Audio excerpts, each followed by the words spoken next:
This is Genesis.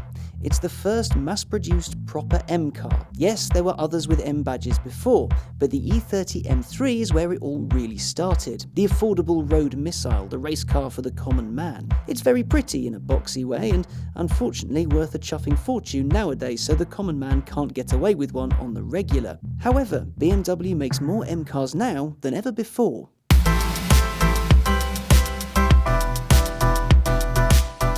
BMW's M division is a wonderful, wonderful thing. I picture it as a giant white room full of overexcited German engineers eking as many horses out of as many engines as they possibly can, not letting one tiny little pony go missing. Today I have 3 of the latest M cars on the market and an empty track to play with. So it's time to find out which is best. You see, the E30's legacy is a big one. Enthusiasts know what they are, most don't. They assume you're in an old BMW and leave you be. Modern M cars are kinda like that. They look like posh German cars but sound rather different from your dad's 2-litre diesel. And I'm pretty sure Dad's car doesn't have 4 exhausts.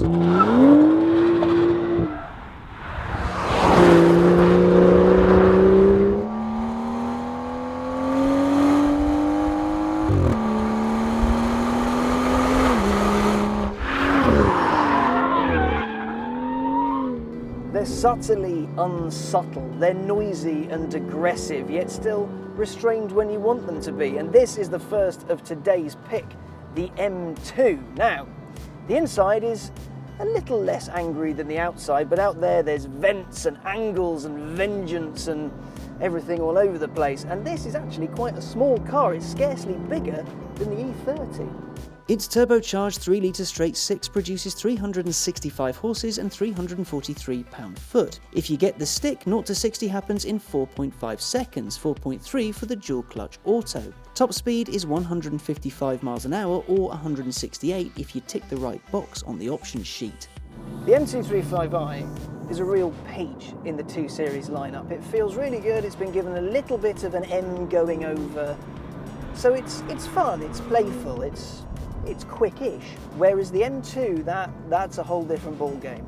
Oh my, it's very, very quick, and it feels it too, because it has so much torque. You just pin your foot, any gear you want, and off you go. We're now doing 90 miles an hour. We started at about 40. Now this one's got a dual-clutch transmission, which means it might not be quite as engaging as the manual, but it means you can switch gears a little bit quicker, and you don't have to take your hands off the wheel, which is good. It's a proper driver's car, this, because it's just got that balance of everything. It's not hard to drive, but at the same time it's very rewarding if you drive it hard. All the components, they're just bang on. The only problem is these things are getting so quick that you can't really play with them properly on the road unless you want to risk a prison sentence. But here, you can have so much fun here. The limits on this, they're not the hardest to find, but when you do, it's so easy to play with. Oh God, it goes around corners quickly. Every time I go around a certain corner around here, my face just gets a little bit further out each time. The M2 is a truly brilliant car, one that'll likely go down as one of the greats, really. Small, quick, nimble and hilarious fun. You can't really go wrong with it. However, it's time for a slightly bigger fish, the M4 GTS.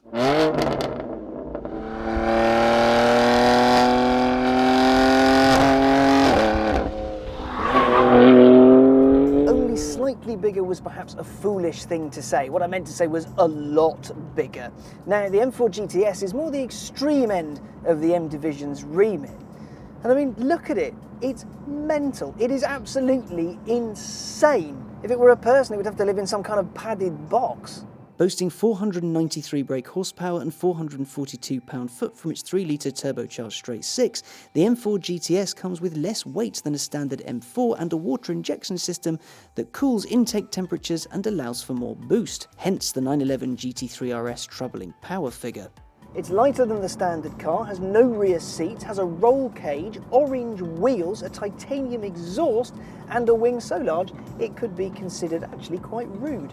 It'll hit 62 from rest in 3.8 seconds and its top speed is 190 miles an hour, so it's fast. It's also nearly 3 times the cost of the M2, but while it seems like you get less for your money, well, you don't. Alongside the extra power is adjustable suspension and dampers, tweaked anti-roll bars and fettled electrics. This isn't a car for a quick blat every now and then. This is a car born to live on the track. So it's a good thing we have one, really, because, well, there's no real-world practicality to it. I mean, yeah, there's a boot and there's a screen and stuff, but it rides hard and it rides so fast. It's noisy. There are no cubby holes bar a couple of cup holders. World's fastest lattes, they would be. The door pulls are bits of cord, for goodness sake, and, well, everything's lightweight. The noise just reverberates around the back. But if you buy this as a daily, I would salute you and then call you insane. Because you should never daily this. You should only drive it from your house to a race circuit, because it's here where this thing really gets to shine. My God, it's so fast. It just grips, where its lesser stablemates are all about having a bit of skiddy fun. Yeah, this'll go, but this just wants to grip. It's a touring car more than anything else. It's absolutely insane. There is that wonderful linearity that you get with an M car, but you have to be going just that little bit faster in order to make it have a little bit of a play around. The steering is so heavy in comparison to the others. It's really heavy, but it's beautifully weighted for its application. Because the suspension is also super stiff, it works. Again, it feels like a racing car, because that's basically what this thing is. And that titanium exhaust, it sounds incredible. It sings, man. It's a beautiful, beautiful noise. It's a fantastic track car. It's a brilliant track car. It's a brilliant car in general. But compared to the others, this is another league. It would be rude to ignore the car the GTS is based on, so let's not. Meet the M4.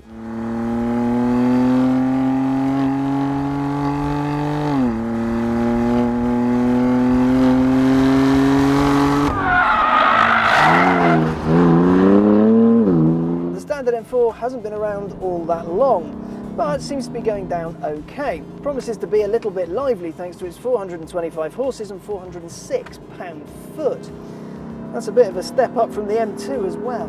0 to 62 takes 4.1 seconds, and it'll crack 155 if you're feeling brave. There are a few criticisms laid out against it, mostly the pumped-in engine noise, but it sounds pretty entertaining from the inside, so shush. It's good looking and quick. So this is pretty much the go-to M car for most people, because it used to be the M3, and then it was the M3 Coupe because it was the fast, good-looking one, and then BMW did that whole name split things. This is the M car du jour, the one that people think, M car. Well, they think M3, then they go, no, I want the Coupe, I'll have the M4.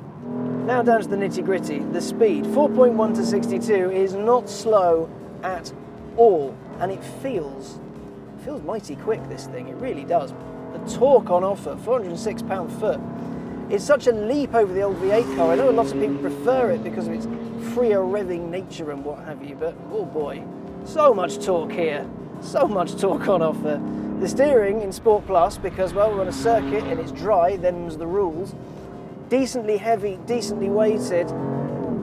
It's not quite as good, I think, as the M2. That said, the M2's had a little bit longer to cook. It's still sharp. Yeah, it's not quite as there, I don't think. It loves to play, it loves to skid because of all that torque. Now we've got it in M Dynamic mode, which is the hero mode that the boys at M very sensibly put on pretty much everything, but it loves to squeal, it loves to squirm, it loves to kick its arse out and have a good time. But if you don't want it to do that, drive it carefully, and this thing is an absolute weapon. Pop it in, balance the throttle, off we go. Beautifully balanced. That's the wonderful thing about this car. It's so well balanced. Each of the 3 cars we have today does its bit to uphold the legacy of the E30. The M2 keeps its size and chuckability, the M4 its status and utmost desirability, and the GTS, well, that's more closely related to the track work that made the M division a thing in the first place. Which then is best? Given the keys and a choice, which would I take home? The M4 GTS is a little extreme for daily use, I think. That's for the super hardcore. The M4 is big, fast, and has plenty of plus points, and were the M2 not here, I'd be taking it home with a big grin on my face. However, the smallest M car was the most usable and entertaining by a fair margin. Each of them, however, show just how far the M breed has come since the E30, and each does it proud.